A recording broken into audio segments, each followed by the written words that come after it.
তাহলে চলো আমি সবাইকে জানিয়ে দিই, অর্ণব নাকি আমাকে অনেক টাকা দিয়েছে, অর্ণব নাকি আমাকে ঘুষ পাঠিয়েছে, অর্ণব নাকি আমাকে অনেক ঘুষ দিয়েছে, তার জন্য আমি অর্ণবের সাপোর্টে কথা বলি। তারপর আরেকটা কমেন্ট আসছে, আমার যদি অর্ণবের প্রতি এত ভালোবাসা থাকে, অর্ণবকে যদি আমি এত পছন্দ করি, তাহলে আমার যদি মেয়ে থাকে তাহলে আমি অর্ণবের সাথে কেন বিয়ে দিয়ে দেয় নাই। যে আমাকে কমেন্টটা দিয়েছে তার উদ্দেশ্যে বলি, আমার মেয়ে যদিও থাকতো, আমার তো মেয়ে নেই, আমার একটাই ছেলে, যদি আমার মেয়ে থাকতো তাহলে আমার মেয়ের বিয়ে দেওয়ার বয়স হতো না, কারণ আমার ছেলের বয়সে এখন মাত্র 20 বছর, মানে 20 বছর চলছে, আমার ছেলে পড়াশোনা করছে, তো একটাই ছেলে। আর মেয়েও যদি থাকতো, যদি আমার মেয়ের বিয়ে দেওয়ার বয়স হতো, তাহলে আমি নিশ্চয় দিয়ে দিতাম।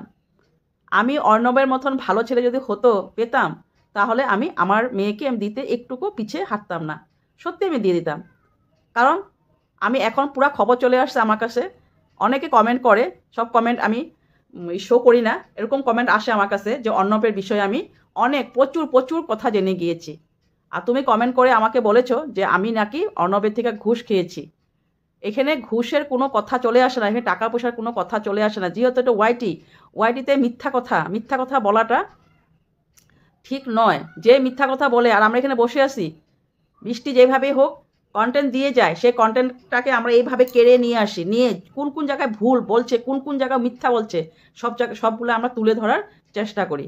হয়েছে তো, অনেক হয়েছে, অনেক আমি বৃষ্টিকে নিয়ে সাপোর্টে কথা বলেছি, বৃষ্টির সাথে ঢাল হয়ে দাঁড়িয়েছিলাম যখন বৃষ্টির শরীর অনেক খারাপ ছিল, যখন ওর চোখ দিয়ে ব্লাড চলে আসলো, ও চোখে দেখতে পারছিল না, যখন ওর ভেলুর থেকে চলে আসার পর যখন অর্ণব লিখেছিল যা বৃষ্টি আপাতত আমাদের পাশে নেই, তখন আমি তোমাদেরকে আগের ভিডিওতে বলেছিলাম, এখনের ভিডিওতে বলেছি, যে কমেন্ট করেছে তার উদ্দেশ্যে বলছি এই কথাটা। যখন বৃষ্টির এই কথাটা প্রীতম থাম্বনেলে লাগিয়েছিল, তখন আমার কিন্তু শরীর ভীষণ খারাপ হয়ে গিয়েছিল, কারণ কি আমি বৃষ্টিকে প্রচুর ভালোবাসতাম, বৃষ্টির ছেলের জন্য আমি প্রচুর চিন্তা করেছি। সেই জায়গাতে বৃষ্টির আর প্রীতমের প্রত্যেকটা ভিডিওতে যে ঠগানো ভিডিও ঠগিয়েছে, বলে না যে কাউকে মিথ্যা কথা বলাটা না, মানে অনেক দিন করা যায় না, মিথ্যাটা অনেক দিন চলানো যায় না। সেহেতু আমরা এখন আস্তে আস্তে ওর ভিডিও দেখে চোখ খুলে গিয়েছে, কত দূর পর্যন্ত বৃষ্টিপ্রীত মিথ্যা কথা বলেছে। কোনো দিন বৃষ্টিকে মারা হয়েছিল না, কোনো দিন বৃষ্টিকে মানে আমি বলেছিলাম আগের ভিডিওতে যে অর্ণবের বাড়ির থেকে নাকি বৃষ্টিকে খাওয়া দাওয়া হতো না, মেপে মেপে খাওয়া দাওয়া হতো, সেটাও একদম পুরাটাই মিথ্যা কথা বলেছে, সব প্রমাণ আমার কাছে এখন চলে আসছে। কিভাবে অর্ণবের নামে মিথ্যা কথা বলে গিয়েছে সবটাই তোমাদেরকে আমি এক এক করে তুলে ধরবো। তো চলো আমি বৃষ্টি যে কতটুকু মিথ্যা কথাগুলো বলে তার বিষয়ে একটা ভিডিও বানিয়ে নিই, চলো। তো চলো, welcome back to my channel. আশা করি তোমরা সবাই ভালো আছো, সুস্থ আছো, আমিও ভালো আছি, সুস্থ আছি। হ্যাঁ, বৃষ্টির প্রচুর ঠান্ডা লেগেছে, তাই না বৃষ্টি? প্রচুর ঠান্ডা লেগেছে, জানো সকালবেলা ঘুমের থেকে উঠেই মেয়েটা নতুন একটা শরীর খারাপ স্টার্ট হয়ে গেল, লেবুলাইজার লাগিয়ে নিয়েছে সকালবেলা, এত ঠান্ডা লেগেছে, তো মেয়েটা মানে বিছনার থেকে আর উঠতে পারে না, কম্বল গায়ে দিয়ে দেওয়ারে ঘুম পাড়িয়ে রেখেছে।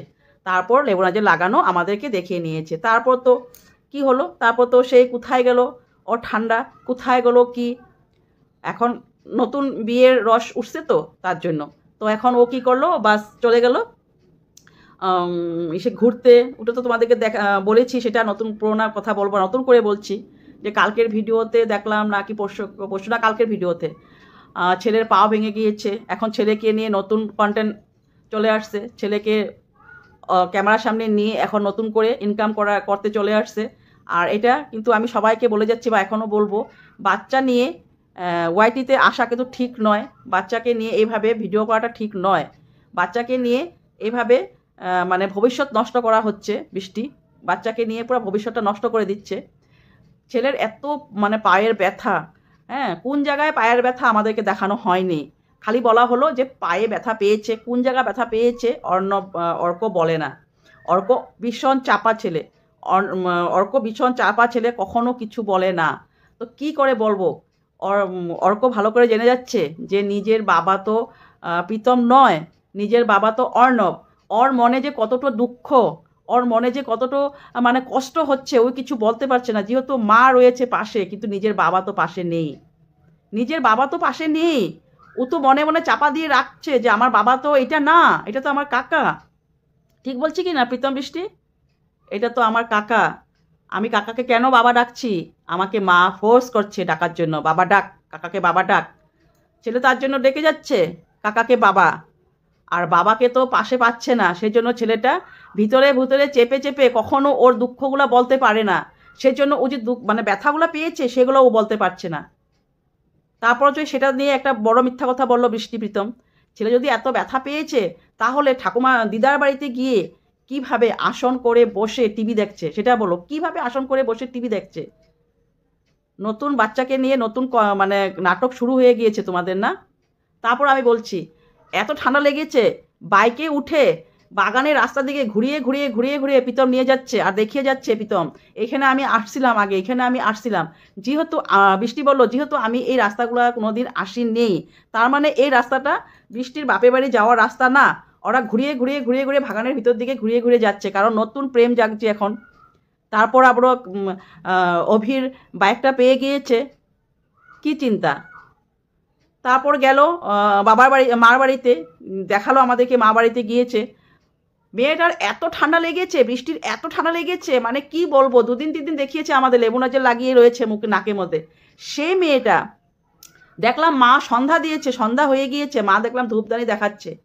সেই জায়গাতে মেয়েটা কিভাবে রাত্র করে, এই ঠান্ডার দিন এখন প্রচুর ঠান্ডা পড়েছে, তার মধ্যে বাগানের এরিয়া যেগুলো চাপাতার বাগান এরিয়া থাকে সেগুলো জায়গাতে কিন্তু প্রচুর ঠান্ডা থাকে, কারণ সে জায়গাতে গাছ গাছলা বেশি থাকে, সে জায়গাতে কিন্তু ঠান্ডাটা বেশি হয়। এই ঠান্ডাটা দিয়ে কিভাবে বাইকে চলে আসছে ঘরে, তো সেটা নাটক নয়? তখনও ঠান্ডা লাগে না? 2 দিন আমাদেরকে দেখিয়ে নিয়েছে, এত ঠান্ডা লেগেছে, মেয়েটা লেবু নাজেল লাগিয়ে রয়েছে যে জায়গাতে। মেয়েটা দেখলাম বাইকে এভাবে চলে আসছে রাত্রেবেলা বাড়িতে, নিজের বাড়িতে, দুর্গাপুর যেখানে বৃষ্টি প্রীতম থাকে সেই বাড়িতে। সেই বাড়িটা কার তোমাদেরকে আমি বলেছিলাম, সেই বাড়িটা কার? সেই বাড়িটা বৃষ্টির কাকার বাড়ি। প্রীতম তো বলে যাচ্ছিল আমার বাড়িতে নিয়ে আসছি, আমার বাড়িতে নিয়ে আসছি, আমার বাড়িতে গৃহপ্রবেশ হচ্ছে। মিথ্যাবাদী একটা ফ্যামিলি, মিথ্যাবাদী একটা। তখন ঠান্ডা লাগে না? ছেলেকে ডক্টর দেখাতে হবে, রাত্রেবেলা দুজনে মিলে গল্প করছে, ছেলেকে ডক্টর দেখাতে হবে, চল আমি তো তোকেও ডাক্তার দেখিয়ে দেবো। বৃষ্টিকে বলছে চল তোকেও ডাক্তার দেখাবো, অ্যাপয়েন্টমেন্ট পাওয়া যায় না তো সবসময়, তোকেও। বৃষ্টি হয়েছে কি?